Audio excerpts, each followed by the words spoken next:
Esdras, chapitre 5. Agé, le prophète, et Zacharie, fils d'Iddo, le prophète, prophétisèrent aux Juifs qui étaient en Juda et à Jérusalem, au nom du Dieu d'Israël. Alors Zorobabel, fils de Shealtiel, et Josué, fils de Jotsadak, se levèrent et commencèrent à bâtir la maison de Dieu à Jérusalem. Et avec eux étaient les prophètes de Dieu qui les assistaient. Dans ce même temps, Tatnaï, gouverneur de ce côté du fleuve, Shethar-Boznaï et leurs collègues, vinrent auprès d'eux et leur parlèrent ainsi. « Qui vous a donné l'autorisation de bâtir cette maison et de relever ses murs ?» Ils leur dirent encore. « Quels sont les noms des hommes qui construisent cet édifice ?»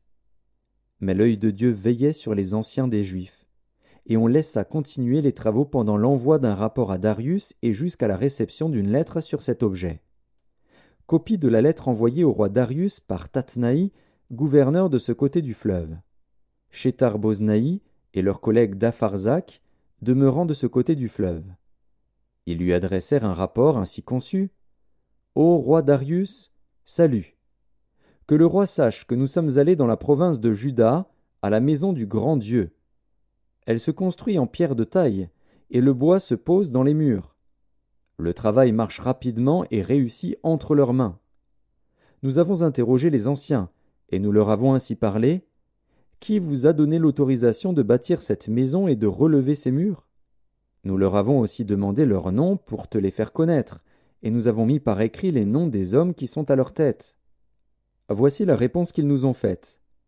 Nous sommes les serviteurs du Dieu des cieux et de la terre, et nous rebâtissons la maison qui avait été construite il y a bien des années. Un grand roi d'Israël l'avait bâtie et achevée. Mais après que nos pères eurent irrité le Dieu des cieux, il les livra entre les mains de Nebuchadnezzar, roi de Babylone, le Chaldéen, qui détruisit cette maison et emmena le peuple captif à Babylone.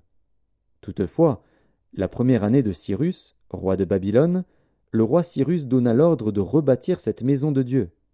Et même le roi Cyrus ôta du temple de Babylone les ustensiles d'or et d'argent de la maison de Dieu que Nebuchadnezzar avait enlevés du temple de Jérusalem et transportés dans le temple de Babylone.